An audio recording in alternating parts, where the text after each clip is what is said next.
न्यायपालिका एक असमान तस्वीर। हमारा इंडियन जुडिशरी, जो हमारे संविधान का रक्षक है, वो खुद एक परफेक्ट इमेज नहीं दिखा पा रहा है।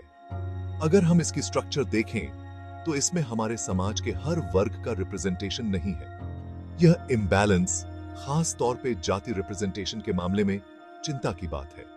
जुडिशरी में अपर कास्ट का डोमिनेंस एक कड़वी सच्चाई है और यह डोमिनेंस कोर्ट की कार्यवाही और फैसलों को प्रभावित कर सकता है, जिससे वीकर सेक्शंस के साथ भेदभाव का डर बना रहता है। यह असमानता दिखाती है कि जुडिशियल अपॉइंटमेंट्स में पारदर्शिता और जवाबदेही की कमी है।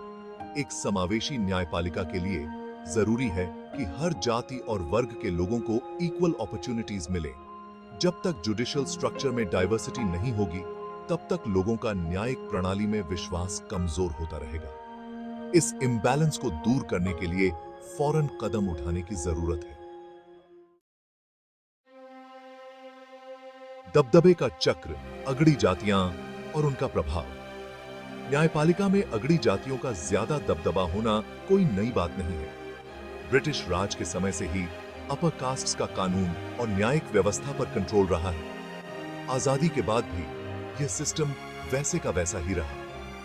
एजुकेशन और नौकरी के लिमिटेड अपॉर्चुनिटीज की वजह से दलित और पिछड़े वर्ग के लोग जुडिशियल पोस्ट्स तक पहुंच ही नहीं पाए।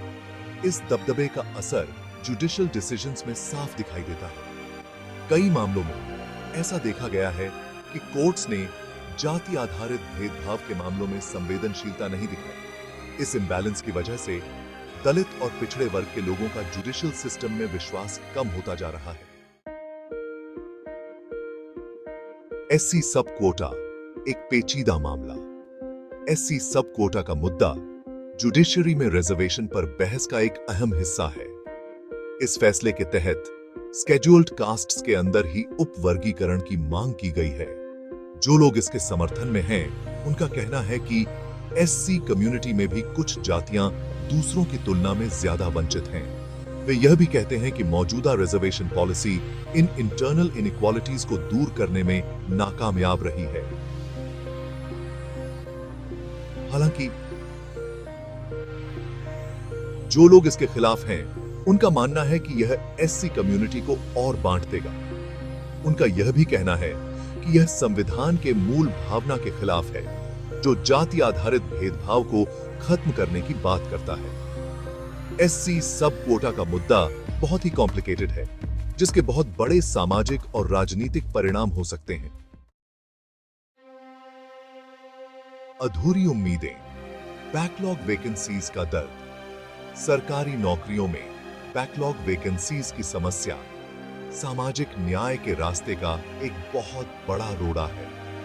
अनुसूचित जातियों और जनजातियों के लिए रिजर्व्ड पोस्ट्स को सालों से भरा नहीं गया है, जिससे उन्हें नौकरी के कम मौके मिल पाए हैं। सरकार की तरफ से इस मुद्दे पर लापरवाही और जवाबदेही की कमी साफ दिखाई देती है। जब तक राजनीतिक इच्छा शक्ति नहीं होगी, बैकलॉग वैकेंसीज की समस्या और बढ़ती जाएगी।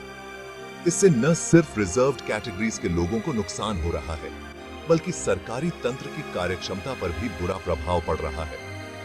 सरकार को इस मुद्दे पर गंभीरता से सोचना चाहिए और सही कदम उठाने चाहिए। प्राइवेट सेक्टर रिजर्वेशन का अभाव। भारत में प्राइवेट सेक्टर में रिजर्वेशन न होना एक चिंता का विषय है। प्राइवेट कंपनीज में अनुसूचित जातियों, जनजातियों और पिछड़े वर्ग के लोगों का रिप्रेजेंटेशन बहुत ही कम है। इसकी एक वजह यह है कि प्राइवेट सेक्टर में रिजर्वेशन को अनिवार्य नहीं बनाया गया है। सरकार इस दिशा में कोई ठोस कदम नहीं उठा रही है, जिससे सामाजिक असमानता और बेराशिश की रही है।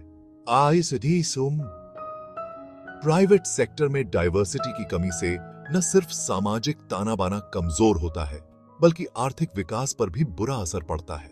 सरकार को प्राइवेट सेक्टर में रिजर्वेशन को बढ़ावा देने के लिए नीतिगत बदलाव लाने चाहिए। आगे का रास्ता, उपाय और सुझाव। जुडिशरी और पूरे समाज में जातिगत असमानता को दूर करने के लिए कई कदम उठाए जा सकते हैं। जुडिशियल अपॉइंटमेंट्स में पारदर्शिता और जवाबदेही को बढ़ावा देना चाहिए। इसके लिए एक स्वतंत्र और निष्पक्ष आयोग का गठन किया जा सकता है। सरकारी नौकरियों और शिक्षण संस्थानों में रिजर्वेशन का कोटा पूरा किया जाना चाहिए। बैकलॉग वैकेंसीज को भरने के लिए खास अभियान चलाए जाने चाहिए। जातिगत भेदभाव और रिजर्वेशन के महत्व के बारे में लोगों को जागरूक करना होगा।